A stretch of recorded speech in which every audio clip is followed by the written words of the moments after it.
Hello, freak bitches. So my final point is the falsifiability one. That is, what would it take to refute your hypothesis? Like, for me, the answer would be, like, if Göbekli Tepe turned out to be what you think it might have been, the place where advanced ancient civilization once inhabited, or they used it.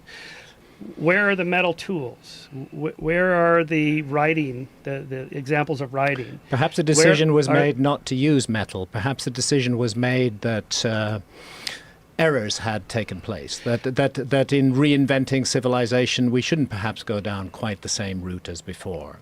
Perhaps writing isn't always an advance. Perhaps an oral tradition which records in memory, which enhances and uses the power of memory, may be a very effective way of dealing with information. We regard writing as an advance, and I can see lots of reasons why it is an advance, but if we put ourselves into the heads of ancient peoples, maybe it wasn't. I mean, there's a tradition from ancient Egypt that the god Thoth, god of wisdom, was the inventor of writing, but we have a text in which he is questioned by a pharaoh who is saying, well, actually, have you really done a good thing by introducing writing? Because then the words may roam around the world without wise advice to put them into context, and what will happen to memory when people... So there might be a choice not to go that way. All right, but then what do you mean by advance? When you say there used to be a lost advanced civilization before 10,000 years ago... Well, let's just pause here for a second, because what we know for a fact is that the carbon dating in all the area around Göbekli Tepe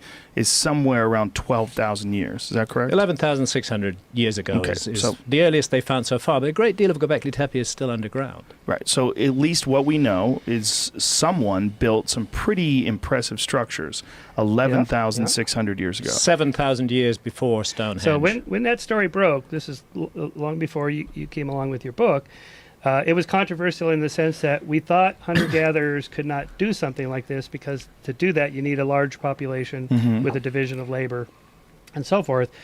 And so what the response to archaeologists was, well, I guess we were wrong about hunter-gatherers. Maybe they can do more stuff than we gave them credit for. So why is that not a reasonable hypothesis versus it was actually advanced, but we mean something completely different by advanced, not writing and metal and technology. We mean, I don't know what you mean. What do you mean? Well, I mean, we have a body of archaeology which goes on for decades, which is saying that megalithic sites, for example, Gigantea in Malta or Hagarim or Menidra, megalithic sites date to no older than 5,500 to 6,000 years old. Gigantea would push it close to 6,000 years old. And there are no older sites than that, and therefore the megalithic site is associated with a certain stage of Neolithic development. Then along comes Göbekli Tepe, 7,000 years older than Stonehenge. Incredibly sophisticated site, very large scale. I mean, Klaus Schmidt, sadly, he's passed away. I spent 3 days working the site with him. He was very generous to me. He showed me a lot. He talked to me a lot. And he said basically 50 times as much as they've already excavated is still under the ground, that there's hundreds and hundreds of giant stone pillars that they've identified with ground-penetrating radar. He's not even sure if they're ever going to excavate them. But by all accounts, we are looking, if we take what's still under the ground into account, we're looking at the largest megalithic site that's ever been created on Earth. And it pops up 11,600 years ago with no obvious background to it. It just comes out of nowhere. Now, to me, that's rather well, that we know of. But to me, that's immediately a rather puzzling and an interesting situation. And I would be remiss as an author and an inquirer into these matters if I didn't take great interest in that. The sudden appearance, 7,000 years before Stonehenge, of a megalithic site that dwarfs Stonehenge, to me, that's a mystery, and it's really worth inquiring into. To put it into perspective, that's more than 2,000 years older than what we now consider to be the building of the Great Pyramid of Giza in comparison to us to then. So between our time now in 2017 and the construction of the Great Pyramid, you're talking about 2,000 years earlier than that. I mean, that is unbelievable when you're talking about 7,000 years before what we thought people were doing. Okay, but my point was that instead of, before we go down the road of constructing a lost civilization that was super advanced but different from our idea of advance, why not just attribute to these fully modern hunter-gatherers who had the same size brains we have and so on, that they were able to figure out and do this. We just underestimated their abilities. But why did archaeologists tell us for so long hunter-gatherers couldn't do it, and we needed agricultural because populations that could generate surpluses that could pay for the specialists that was the theory. But that was so now what archaeologists are saying, well, I guess we were wrong about hunter-gatherers. Well, they might be wrong about hunter-gatherers, or there might be another civilization that they had not discovered that has been unearthed by time. Okay, but sorry, Michael, time. Lost civilizations are not such an extraordinary idea. I mean, nobody knew that the Indus Valley civilization existed at all until some railway work was done around Mohenjo-Daro in 1923. Suddenly, a whole civilization pops up out of the woodwork that's just never been taken into account before the 1920s. We still can't read its script.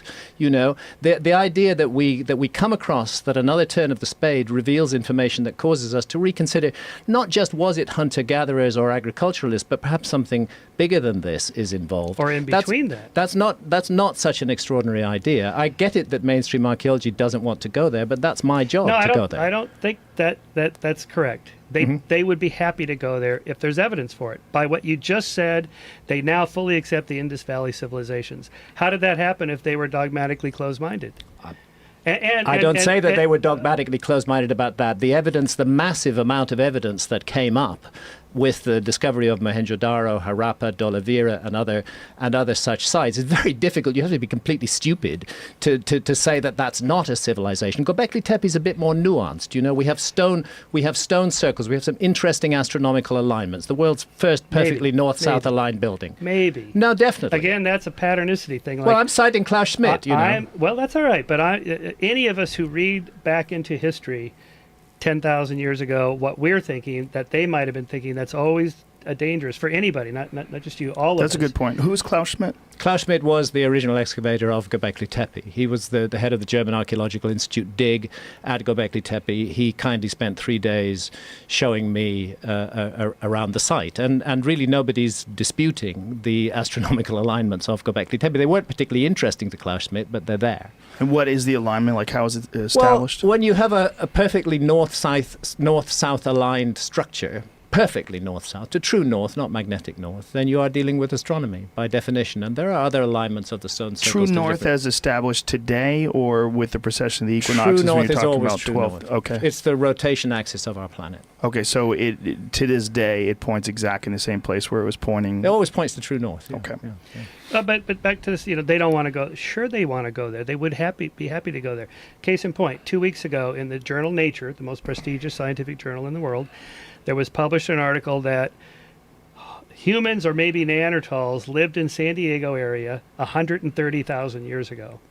This is an order of magnitude older than the Clovis dates. This was the mastodon bones they found that were smashed. Mastodon bones, yes. They so here's an example of how, clearly there's not some conspiracy to keep alternative people or fringe or radical theories out. It was published in peer-reviewed, the most prestigious journal in the world. There it is. 2 weeks And then ago. what happened? Well, hasn't there been a massive reaction to that, and lots of scathing remarks by other academics? Yes, but that's normal. That's how science works. Yeah. You get pushed back. You got to have a thick skin. It's just the way it goes. You've got to have a thick skin. That's for sure. But maybe sometimes your skin is so thick that you just can't sense anything around you. Well, of course, we don't want that either. So what do you think is going on when you look at something like Göbekli Tepe that's covered up purposefully, right? Yes, deliberately buried. Again, I cite Klaus Schmidt. He's the authority on this. He's the excavator. He absolutely adamantly insists that site was deliberately buried and finally covered with a hill, which is what Göbekli Tepe means in the Turkish language, pot-bellied hill. Yeah. And you're talking about something. Give me the perspective of how large they believe it is currently, as of current. What's excavated at the moment is on a scale of Stonehenge. What's under the ground may be as much as 50 times larger. Jesus. But at Göbekli Tepe, no one lived there. There's no tools. There's no. Well, you're talking about 12,000 years old, though. But if it's buried, there should be pottery. There's no pottery, no writing, no articles of clothing. No one lived there. Well, you're saying nobody lived there, so why should they have pottery? Why should pottery be in the fill? Why would they go along and break some pots and stick it in the artificial fill? How about something? They're trash something that would indicate it's a different kind of people than what we're used to seeing in the archaeological record. Well, in other words, it's just rubbish that they poured in. It's just stones and earth, buckets of it. In other words, Graham, for you to gain support for your theory amongst mainstream archaeologists. They want to see positive evidence to overturn the old theory. In other words, the burden of proof is on the person challenging the mainstream. I completely agree. In every field. But isn't there some proof that the mainstream idea of these hunters and gatherers never had anything in what the theory was that would indicate these people were capable of building something even remotely the size of Göbekli Tepe? Yeah, to me, that's the stunning beauty of this find. It overturns our ideas of primitive hunter-gatherers that could not do this. Apparently they can. That's one possible assessment. That's right. So this, I call this, somebody else calls it, the bigotry of low expectations. You know, it's like we had this kind of low expectations for these hunter-gatherers. Maybe we should jettison that idea.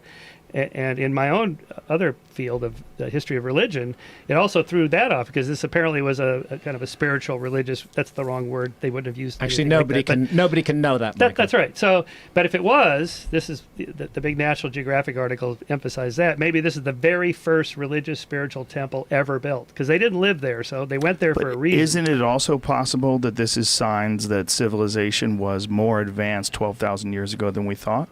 Okay, more advanced. What do we mean by advanced? We're talking about the ability to construct an amazing structure. Well, okay. How big was it? Like, how tall are these stone? Some of them are 20 feet tall. Yeah, but some of them are smaller with astronomical alignments. Klaus Schmidt called it a center of innovation.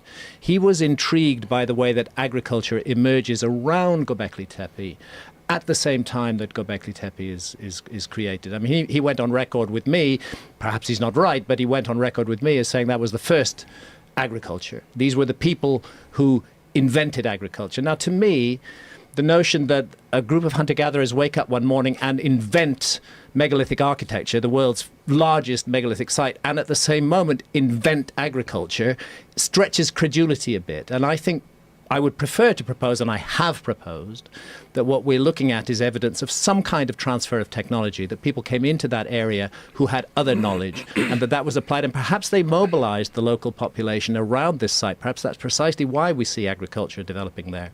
So perhaps that's the skill that's being passed on. But I don't see anything particularly...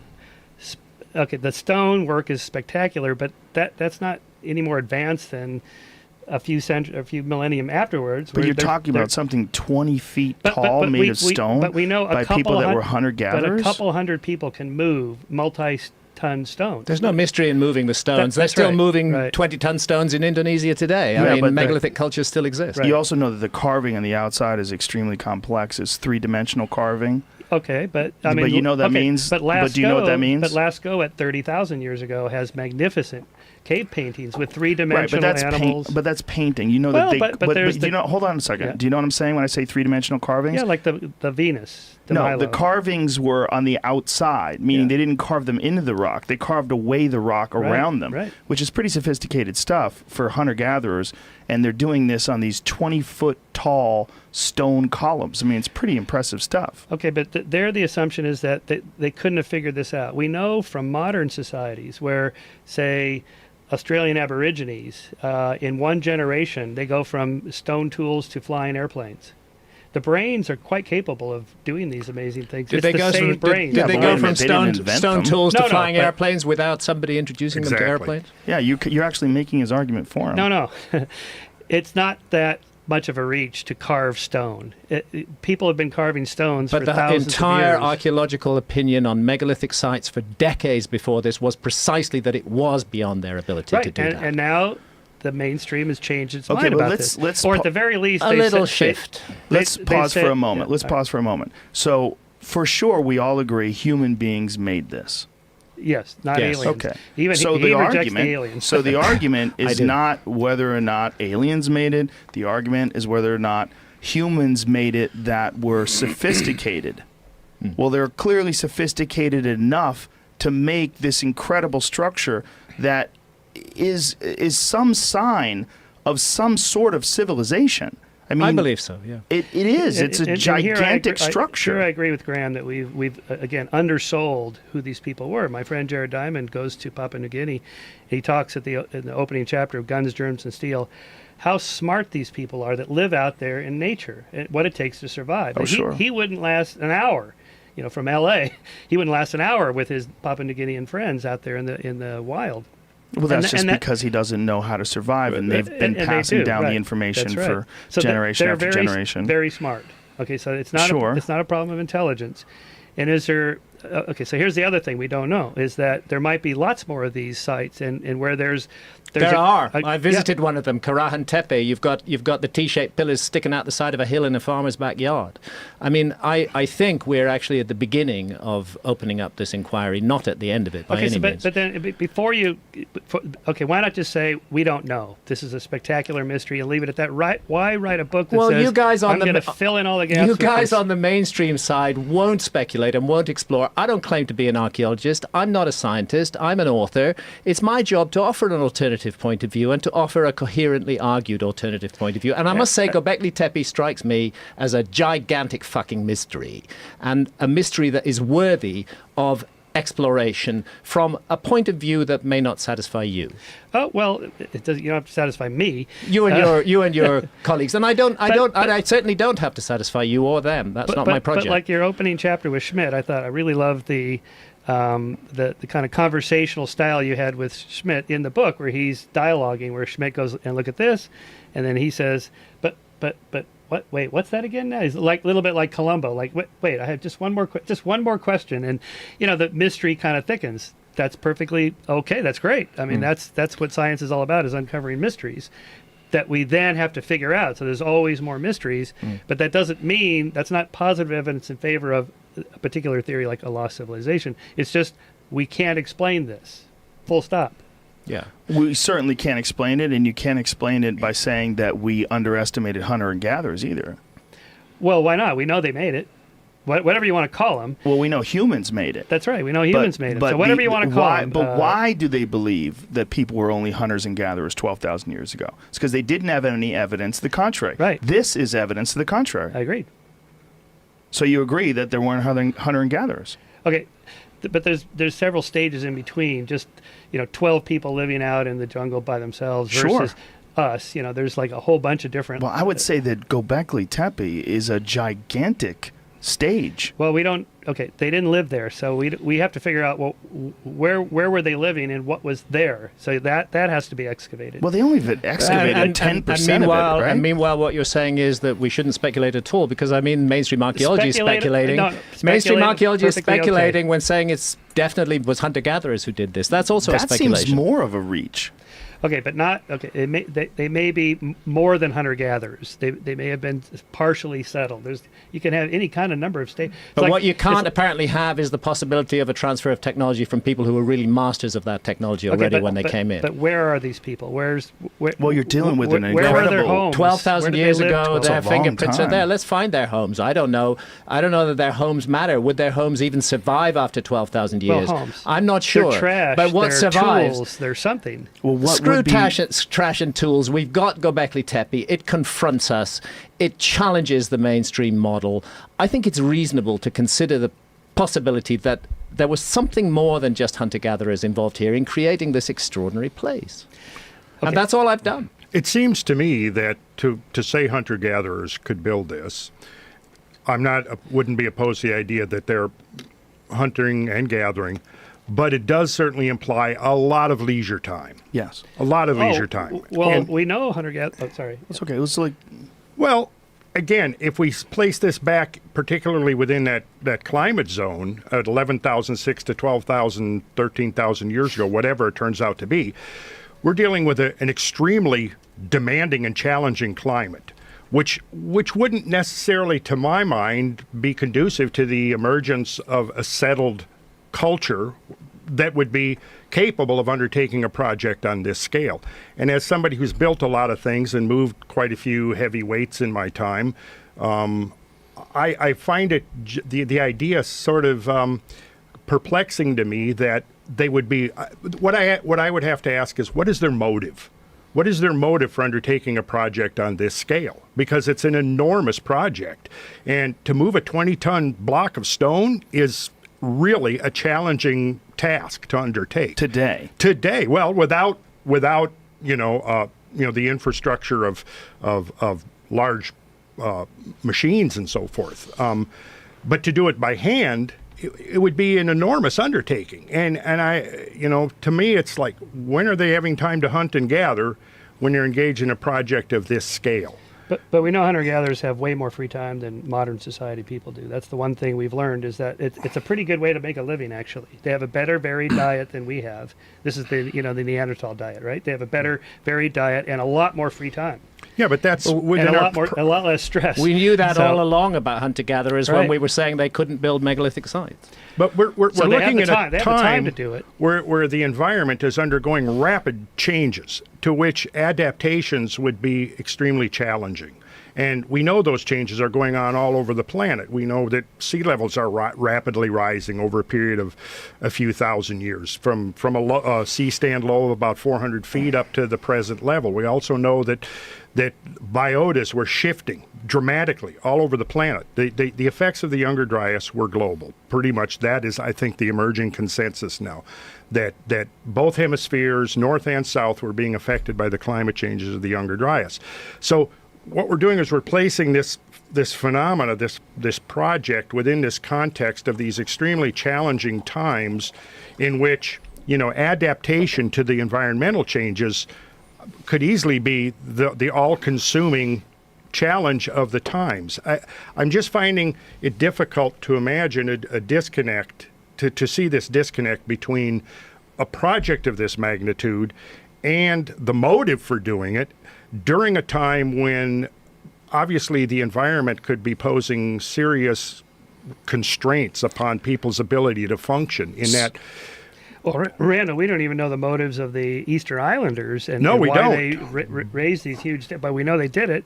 But isn't that become a central question, though? What something had to have motivated them. But let's get back to Clearly, Göbekli Tepe. So let's just be real clear here. We know there were humans. We know that it's at least 12,000 years old, and we know that the real dispute here, the real question is: did these people have structures and did they have agriculture? We know that they were human beings. They were essentially modern human beings. So were they hunter-gatherers, or did they have structures and agriculture? Before Göbekli Tepe, they didn't have structures and they didn't have agriculture. After we know it, Göbekli yeah. Tepe, they did. So the fact that they were able to build something so monumental, what kind of a leap is it at all to think that these people could figure out how to plant food and figure out how to make a house?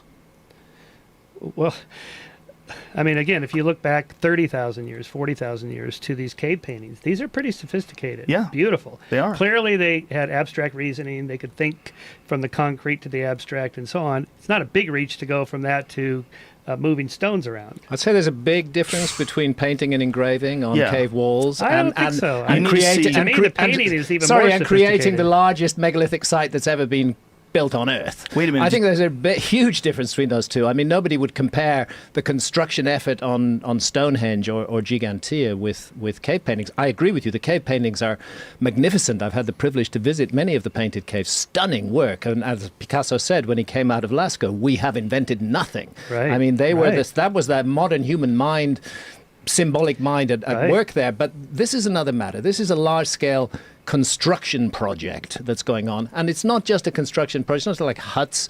It's hundreds and hundreds of very, very large megalithic pillars, which have to be mobilized, brought to the place. You know, organizing a workforce in order to do that, even that requires preparation and time and learning and practice. It's not something that you wake up one morning and just can do overnight. You think that the paintings are more impressive than Göbekli Tepe? Yeah, or at least comparable.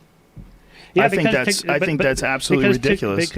To convey three-dimensionality on a 2D plane, that's what Picasso meant. It's like, wow, that's incredible. It's like developing perspective, and to use the natural shape of the walls to create a three-dimensional perspective look that's pretty abstract. You're comparing apples and pears. It's not a construction project. Okay, it's not. I don't think it's even remotely. But I don't think it's even remotely. But what impressive. I'm saying is that it doesn't take a huge leap of the imagination to think these people were pretty smart. They had. Well, we know that they were reasoning, smart. so- We know what they were smart No just dispute. because of the fact that those construction projects were done by who? By whoever.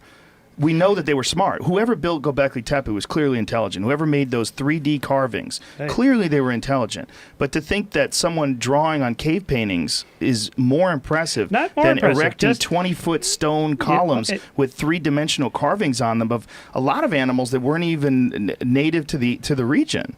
That's yeah, is that so- debatable? not necessarily the case. Yeah. Because they could have been The extinct animals were fossil native to- record. But my point, native to the Joe, region. is that these paintings are like, say, 30, 40,000 years old to Göbekli Tepe. So there's tens of thousands of years to develop more that we're very likely to find more archaeological sites. And yet, between up till sites. now, we haven't found that. We haven't found all of that intermediate material. Which see, if I could actually see that intermediate material between the upper Paleolithic cave art and Göbekli Tepe, if I could see the gradual evolution and development of skills, I wouldn't need to invoke a lost civilization, the survivors of a lost civilization who've mastered those skills elsewhere, to come in and teach those skills at Göbekli Tepe. But it still looks to me like a transfer of technology, unless you can show me that evolutionary process whereby I can understand how this group of hunter-gatherers became equipped to create this giant site, where they practiced, where they learned the skills to move the stones, to organize the workforce, to feed and water the workforce in a rather dry place. All of that is actually quite a logistical challenge. Yep, and obviously somebody met it somehow. Some humans. Yes, right. So the real question right. is, did they have structures? Did they have agriculture? Did they have some sort of a Probably- community where they lived in an Probably established something like location? that. I would imagine So that would push back the time where we thought that there was a civilization. That would push them back into a realm of at least stepping out of the hunter-gatherer stage. Now, your correct? guy Schmid, as you show in your book, he did not go as far as you go. Certainly not. Right. No. But he admitted it's a mystery. Okay, why? That would be the scientific approach. I don't know what it is. Great mystery. Let's just wait and see.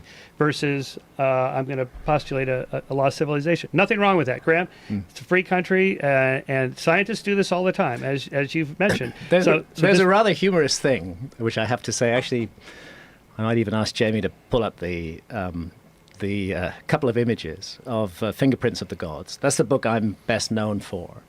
And when I published Fingerprints of the Gods in 1995, essentially I was saying civilization is much older and much more mysterious than we thought. And I was ridiculed for proposing that.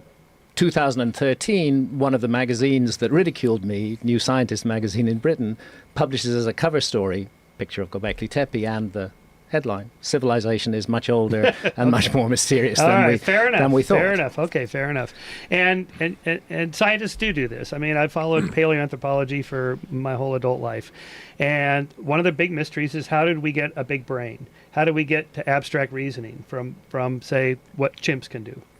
No one knows. The doubling of the human brain size over a period of 2 million years, and right? because no one knows, every couple of years there's a new book out. It's climate change. It was The throwing arm, cooking that's food. right, cooking meat. Meat is another big one. A Harvard professor, meat. Okay, and these books come and go, and some of them have legs, some of them don't, and it's just the way it goes. And then there's Terence McKenna's It's pretty theory. obvious it was psychedelics. Yeah, that's Terence McKenna's Not that stoned made the ape brain theory. bigger, but that switched the brain is this on. the old Julian? Julian Jaynes, no, no. the bicameral mind, not at all. This is David Lewis Williams, who's professor of anthropology at the University of Witwatersrand in South Africa.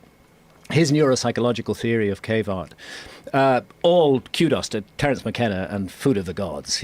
What a brilliant thinker, what a brilliant alternative thinker. But David Lewis Williams at the University of Witwatersrand had been working on this problem since 1973, and his argument is that the remarkable similarities that we see in rock and cave art all around the world are explained that we're dealing with a shamanistic art. Shamanism involves altered states of consciousness. This is typical visions of altered states of consciousness, and it seems to have accompanied a great leap forward in human behavior. And you covered this in your book. I covered it in Supernatural. Supernatural. Yeah. As did Richard Wrangham's theory. This is a highly regarded scientist at Harvard. So he's the meat-eating guy. That it's Right. cooking meat. Right. So by cooking the protein, that's what gives you the energy to build a huge brain. All right. So now this guy is starting with 10 pluses on his side. He's Harvard and already respected, and even so, his book was like, maybe. Well, it's probably a series of different events and a bunch of different It could be. factors. That's right. Could be a number Right. of different things.